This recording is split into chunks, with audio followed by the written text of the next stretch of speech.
Turkey ने ऐसा कौन सा स्टेप उठाया है जिसका इंतजार भारत की एजेंसीज पिछले 10 साल से कर रही थी?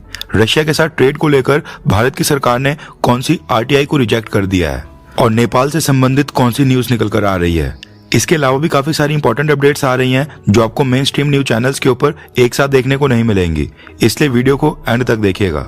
सबसे पहले बात करते हैं भारत और रशिया के बारे में। रेफरेंस के लिए आपकी स्क्रीन के ऊपर आर्टिकल का स्क्रीनशॉट है। न्यूज निकल कर आ रही है कि एक आरटीआई एक्टिविस्ट ने आरटीआई फाइल करके भारत सरकार से ये पूछा कि भारत के अंदर जितनी भी तमाम अलग अलग ऑयल कंपनीज हैं उन्होंने रशिया से कितना क्रूड ऑयल परचेज किया है और कंट्री वाइज क्या डेटा है। आरटीआई यानी कि राइट टू इन्फॉर्मेशन एक्ट 2005 ये एक ऐसा कानून है जिसके थ्रू कोई भी भारतीय नागरिक सरकारी डिपार्टमेंट से इन्फॉर्मेशन मांग सकता है ताकि ट्रांसपेरेंसी और अकाउंटेबिलिटी मेंटेन रहे। और बस इसी एक्ट का इस्तेमाल करके आरटीआई एक्टिविस्ट ने सरकार से डिटेल इन्फॉर्मेशन मांगी कि भारत की कौन सी ऑयल कंपनी ने रशिया से कितने क्वांटिटी में कितना ऑयल परचेज किया है और उसके लिए कितने पे किए हैं, यानी क्या पेमेंट की है।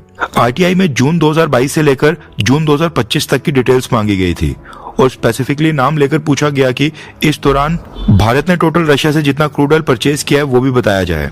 अब ये टाइमलाइन यूक्रेन वॉर स्टार्ट होने के बाद की है और जो भारत की अलग अलग रिफाइनरीज हैं, Indian oil corporation limited, Bharat petroleum corporation limited, Hindustan petroleum corporation limited, Reliance industries और नायरा, इन सब ने अलग अलग कितनी क्वांटिटी में रशियन ऑयल परचेज किया गया है ये भी इस आरटीआई में पूछा गया था, यानी कि इस डेटा को भी एक्सेस करने की कोशिश की गई। न्यूज निकल कर आ रही है कि भारत की सरकार ने आरटीआई के तहत ये जानकारी देने से इनकार कर दिया है। Petroleum planning and analysis cell जो ऑयल मिनिस्ट्री के अंडर आती है उसने जवाब में कहा है कि कंपनी वाइज और कंट्री वाइज डेटा अपने आप में कमर्शियल और कॉन्फिडेंशियल डेटा होता है जो कि सेक्शन 81 D&D के अंडर पूरी तरह से एग्जेम्प्टेड है। इसलिए हम ये नहीं बता सकते हैं कि कौन सी कंपनी और कौन सी कंट्री से भारत ने कितना ऑयल परचेज किया है और भारत की कंपनीज ने रशियन ऑयल किस क्वांटिटी में परचेज किया है। जबकि जो भारत के टोटल इंपोर्ट का डेटा है वो वेबसाइट के ऊपर मेंशन कर दिया गया है और वहां से जानकारी ली जा सकती है। अब ये जानकारी ना मिलने के ऊपर आरटीआई एप्लीकेंट ने सेंट्रल इंफॉर्मेशन कमीशन में भी एक अपील की, लेकिन सीआईसी ने भी सरकार का समर्थन करते हुए बोला कि ये डेटा भारत के स्ट्रेटेजिक और इकोनॉमिक इंटरेस्ट से जुड़ा हुआ है। इस डेटा को पब्लिक करना देश के हित में बिल्कुल नहीं है, ये नेशनल सिक्योरिटी का मामला है, इसलिए आरटीआई के जवाब में हम ये कॉन्फिडेंशियल डेटा रिलीज नहीं कर सकते हैं, ऐसा कहना है सरकार का, यानी कि सरकारी डिपार्टमेंट्स का। अब ये जानना इंपॉर्टेंट है कि भारत की सरकार आखिरकार ये क्यों नहीं बता रही है कि भारत ने कंट्री वाइज कौन कौन सी कंट्री से कितना क्रूड ऑयल परचेज किया है और भारत की कौन सी कंपनी ने कितना रशियन ऑयल परचेज किया है और उसके लिए कितनी कीमत पे की गई है। अब इसमें सबसे बड़ा फैक्टर है प्राइस नेगोशिएशंस का। सभी ऑयल कंपनीज की नेगोशिएटिंग पावर अलग होती है, इसलिए सबको अलग अलग प्राइस के ऊपर क्रूड ऑयल मिलता है। डेटा रिलीज करने से ये एज खत्म हो सकता है। ये जो डेटा आरटीआई से रिवील होगा, अगर ये पब्लिक होने के बाद यही डेटा फॉरेन कंट्रीज के स्टेक होल्डर्स के पास पहुंचता है तो फिर वो रशिया या फिर भारत के ऑयल कंपनीज को नेगोशिएशंस में ब्लैकमेल कर सकते हैं। अब इसमें दूसरा एंगल है अमेरिका के सैंक्शंस का, यानी कि अमेरिकन प्रतिबंधों का। रशियन ऑयल के ऊपर तो खैर स्टार्टिंग में कोई भी सैंक्शंस नहीं थे, लेकिन प्राइस कैप जरूर थी। अमेरिका और G7 कंट्रीज ने आपस में मिलकर रशियन ऑयल के ऊपर प्राइस कैप लगाई थी और कहा था कि इसके ऊपर की पेमेंट नहीं करनी है। अगर डेटा से रिवील हुआ कि भारत ने प्राइस कैप फॉलो नहीं किया है तो फिर अमेरिका भारत की ऑयल कंपनीज के ऊपर सैंक्शन अनाउंस कर सकता है। खास बात यह है कि भारत ने आज ये डेटा देने से इनकार कर दिया है, लेकिन पिछले महीने मार्च में रशिया की गवर्नमेंट ने भी सेम इसी तरह से एक अनाउंसमेंट की थी। रेफरेंस के लिए आपकी स्क्रीन के ऊपर उस आर्टिकल का भी स्क्रीनशॉट है। पिछले महीने रशिया ने भी अनाउंस किया था कि वो भी भारत के साथ होने वाले ऑयल एंड गैस ट्रेड का डेटा पब्लिक में साझा नहीं करेंगे। रशियन प्रेसिडेंट व्लादिमीर पुतिन के प्रेस सेक्रेटरी दमित्री पेस्कोव ने उस समय कहा था कि कई सारे इल विशर्स यानी कि बुरा चाहने वाले लोगों की नजर इस डेटा के ऊपर है जो हमारा बुरा चाहते हैं, इसलिए एग्जैक्ट नंबर्स हम नहीं बताएंगे। कहने का मतलब है कि इस जानकारी के दो सोर्सेस थे, एक रशिया जिसने भारत की ऑयल कंपनीज को तेल बेचा है और दूसरा भारत सरकार जिसके पास भारत की तेल कंपनियों का सारा डेटा है, और दोनों ने अपना डेटा पब्लिक करने से इनकार कर दिया है। नेक्स्ट अपडेट आ रही है मिडिल ईस्ट से। भारत के विदेश मंत्रालय ने जानकारी दी है कि 28 फरवरी को ईरान वॉर स्टार्ट होने के बाद मिडिल ईस्ट के तमाम देशों से भारत वापस आने वाले लोगों की संख्या अब 12,96,000 तक पहुंच गई है, यानी ऑलमोस्ट 13 लाख लोग मिडिल ईस्ट से यानी कि गल्फ देशों से वापस भारत आ गए हैं। विदेश मंत्रालय ने जानकारी दी है कि यूएई, सऊदी अरेबिया और तमाम गल्फ कंट्रीज ने लिमिटेड फ्लाइट्स के साथ अपने एयरपोर्ट्स वापस से स्टार्ट कर दिए हैं और तकरीबन 110 फ्लाइट्स मिडिल ईस्ट की गल्फ कंट्री से डेली भारत आ रही हैं। इससे पहले 10 से 15 फ्लाइट्स मिडिल ईस्ट से भारत की तरफ चलाई जा रही थी, लेकिन अब 110 फ्लाइट्स गल्फ कंट्री से डेली वापस भारत आ रही हैं। इसका मतलब है कि मिडिल ईस्ट से भारत वापस आने वाले लोगों की संख्या और भी तेजी से आगे बढ़ने वाली है। गल्फ कंट्रीज में भारत के 90 लाख लोग रहते हैं, जिसमें से 13 लाख अभी तक वापस आ गए हैं। अगर ये संख्या 20 से 25 लाख के ऊपर भी जाकर रुकती है तो मिडिल ईस्ट कंट्रीज में वर्कर्स, प्रोफेशनल्स और लेबरर्स की बहुत ही बड़ी शॉर्टेज देखने को मिल सकती है। वैसे आपको क्या लगता है कि गल्फ कंट्रीज की जो सेफ्टी और सिक्योरिटी वाली इमेज पूरी दुनिया में डेवलप्ड हो गई थी, जिसकी वजह से कई सारी मल्टीनेशनल कंपनीज अपने हेडक्वार्टर्स गल्फ कंट्रीज में शिफ्ट कर रही थी, क्या ईरान वॉर के बाद भी ये सारी चीजें सेम रहेंगी या फिर अब मिडिल ईस्ट की गल्फ कंट्रीज का बुरा दौर, इनका डाउनफॉल स्टार्ट होने वाला है? हाँ या फिर ना, नीचे कमेंट करके अपनी राय जरूर बताएं। नेक्स्ट अपडेट आ रही है भारत और टर्की को लेकर। रेफरेंस के लिए आपकी स्क्रीन के ऊपर आर्टिकल का स्क्रीनशॉट है। न्यूज निकल कर आ रही है कि भारत में वांटेड सबसे बड़े ड्रग माफिया में से एक सलीम डोला को टर्की की इंटेलिजेंस एजेंसीज और पुलिस यूनिट ने अरेस्ट करके हिरासत में ले लिया है। सलीम डोला के खिलाफ भारत में 8 से 10 NDPS केसेस यानी narcotic drugs and psychotropic substances के केसेस हैं। इसके लिंक्स दाऊद इब्राहिम के साथ भी हैं और ये साल 2014-15 में भारत से फरार हो गया था। उसके बाद से ये फेक डॉक्यूमेंट्स बनाकर UAE में रह रहा था, मिडिल ईस्ट के देशों में मूव करता था और फेक आइडेंटिटी के ऊपर टर्की भी जाता था।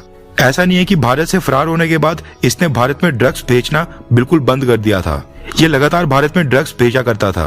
कई बार ड्रग्स के कंसाइनमेंट पकड़े गए तो उसके पीछे सलीम डोला एंड इसके बेटे ताहिर डोला का ही नाम सामने आता था।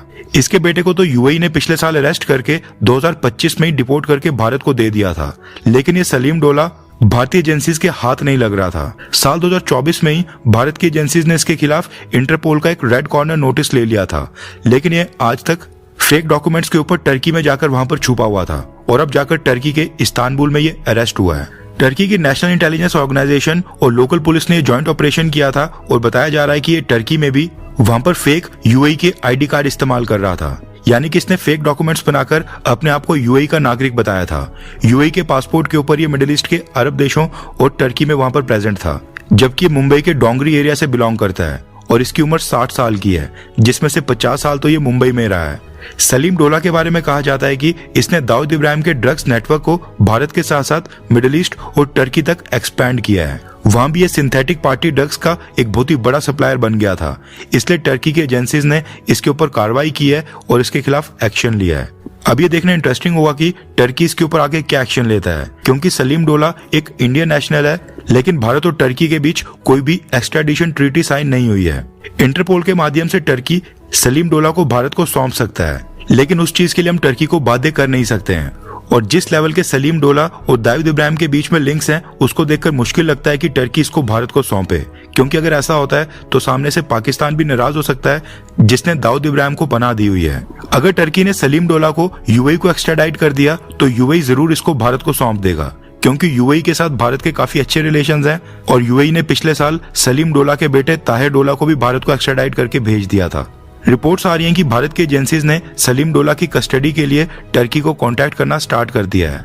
अब ये देखना इंटरेस्टिंग होगा कि टर्की इस केस के ऊपर अगला स्टेप क्या उठाता है। नेक्स्ट अपडेट आ रही है भारत और नेपाल को लेकर। रेफरेंस के लिए आपकी स्क्रीन के ऊपर आर्टिकल का स्क्रीनशॉट है। न्यूज निकल कर आ रही है कि भारत की सरकार ने नेपाल की नई सरकार के साथ एंगेजमेंट्स को नेक्स्ट लेवल के ऊपर लेने के लिए फॉरेन सेक्रेटरी विक्रम मिश्री सर की विजिट को प्रपोज किया है। भारत के विदेश मंत्रालय ने दिल्ली में नेपाल की एम्बेसी को कांटेक्ट करके जानकारी दी है कि भारत के फॉरेन सेक्रेटरी विक्रम मिश्री सर 11 से 12 मई 2 दिन के नेपाल दौरे के ऊपर जाना चाहते हैं, ताकि नेपाल की नई गवर्नमेंट के साथ एंगेज कर सकें। प्रोटोकॉल्स के अकॉर्डिंग नेपाल इन्विटेशन भेजेगा, उसके बाद ही विक्रम मिश्री सर नेपाल जा सकते हैं। इसलिए अभी नेपाल की नई गवर्नमेंट का क्या फैसला होता है वो देखना भी इंटरेस्टिंग होगा। रिपोर्ट्स आ रही हैं कि भारत सरकार नेपाल गवर्नमेंट के कुछ फैसलों से संतुष्ट नहीं है। रिसेंटली जो नेपाल की नई गवर्नमेंट ने भारत से सामान लाने के ऊपर एक्साइज ड्यूटी अनाउंस की है, उसके ऊपर भी भारत सरकार थोड़ा सा नाराज है। फॉरेन सेक्रेटरी विक्रम मिश्री सर विदेश मंत्रालय में हमारे विदेश मंत्री जयशंकर सर के बाद सबसे इम्पोर्टेंट व्यक्ति हैं। ऐसे में भारत अपने फॉरेन सेक्रेटरी को नेपाल भेजकर ये समझना चाहता है कि नेपाल की जो नई गवर्नमेंट है उसकी क्या प्रायोरिटीज हैं और वो क्या चाहती है। एटलीस्ट ये भारत को पता चल जाए और फिर उसके अकॉर्डिंग हम आगे का रोड मैप तैयार करें। नेक्स्ट अपडेट आ रही है पाकिस्तान से। धुरंधर मूवी का सीन एक बार फिर से पाकिस्तान में रिक्रिएट हो गया है। रेफरेंस के लिए आपकी स्क्रीन के ऊपर आर्टिकल का स्क्रीनशॉट है।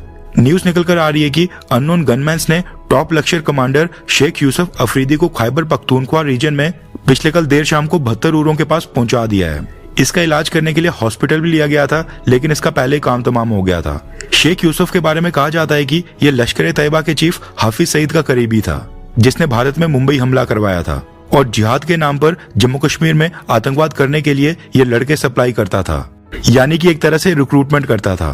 खैबर पख्तूनख्वा पुलिस ने अननोन गनमैन्स को पकड़ने के लिए एरिया को कॉर्डन ऑफ करके सर्च ऑपरेशन भी लॉन्च किया था, लेकिन अब 24 घंटे होने वाले हैं और सस्पेक्ट्स का एक भी सबूत हाथ नहीं लगा है और अननोन गनमैन फिर से फरार हो गए हैं। यहाँ तक अगर आपने हमारी वीडियो देख ली है तो इसका मतलब है कि आपको हमारी ये वीडियो काफी अच्छी लगी होगी। भारत की फॉरेन पॉलिसी, हमारी अर्थव्यवस्था और डिफेंस से संबंधित काफी सारी इंपॉर्टेंट न्यूज होती हैं जो बाकी चैनल्स कवर नहीं कर रहे हैं या फिर बाकी चैनल्स मिस कर देते हैं। हम वो सारी इंपॉर्टेंट न्यूज कवर करने की कोशिश करते हैं। प्रॉब्लम ये है कि अब हम चीजों को थोड़ा और प्रोफेशनल लेवल के ऊपर लेना चाहते हैं, टीम को बड़ा करके चैनल के ऊपर अपग्रेड्स करना चाहते हैं ताकि और भी बेटर और प्रोफेशनल वीडियोस आपके लिए हम लाते रहें। हम चाहते हैं कि बेटर रिसर्च करके ग्लोबल थिंक टैंक्स की रिपोर्ट्स, इंटरनेशनल पॉलिसी पेपर्स और ग्लोबल लेवल के ऊपर भारत के लिए कौन सी चुनौतियां आ रही हैं उसको डिटेल में स्टडी करके आप तक और बेटर तरीके से पहुंचाया जाए। इसके लिए हमें रिसर्च, एडिटिंग और कंटेंट क्वालिटी को इम्प्रूव करना होगा और उसके लिए टीम भी एक्सपैंड करनी होगी। ऑनेस्टी के साथ मैं आपको बताना चाहता हूँ कि हमारे पास इस चैनल को नेक्स्ट लेवल के ऊपर लेने के लिए जुनून और जज्बा ये दोनों ही हैं। एक दिशा भी है जिसकी तरफ हम आगे बढ़ना चाहते हैं, लेकिन फंड्स की कमी आ रही है। हमें बस आपके सपोर्ट की जरूरत है जो आप हमारे चैनल का मेंबर बनकर हमें दिखा सकते हैं। हमने इंडियन अफेयर्स चैनल के ऊपर मेंबरशिप स्टार्ट कर दी है और मेंबरशिप को ज्वाइन करने का लिंक वीडियो के डिस्क्रिप्शन में दे दिया गया है, जहां से आप बहुत ही आसानी से चैनल को ज्वाइन कर सकते हैं। एंड ऐसा नहीं है कि आपको चैनल मेंबर बनने का कोई भी बेनिफिट नहीं होगा। चैनल मेंबर्स के लिए, यानी कि जो भी लोग ज्वाइन करते हैं, हम उनके लिए हर हफ्ते 3 से 4 स्पेशल मेंबर्स ओनली वीडियोस लाते रहेंगे, जिसमें हम global think tanks, international experts और डिटेल जियोपॉलिटिकल एनालिसिस को शेयर करेंगे, जो अक्सर इंटरनेशनल रिपोर्ट्स, रिसर्च पेपर्स और एक्सपर्ट डिस्कशंस पे मिलते हैं। लेकिन जो हमारी नॉर्मल वीडियोस होती है उनमें उसको डिटेल में कवर करना काफी मुश्किल हो जाता है। बाकी जो नॉर्मल वीडियोस हमारे चैनल के ऊपर अभी आ रही हैं वो सब व्यूअर्स के लिए आती रहेंगी, लेकिन जो लोग चैनल को ज्वाइन करते हैं उनके लिए स्पेशल कंटेंट आएगा। आई होप आप लोग मेंबरशिप को ज्वाइन करके हमें सपोर्ट करेंगे ताकि हम आपस में एक साथ मिलकर इस चैनल को नेक्स्ट लेवल के ऊपर ले जाएं। ज्वाइन करने का लिंक डिस्क्रिप्शन में है। जय हिंद, वंदे मातरम।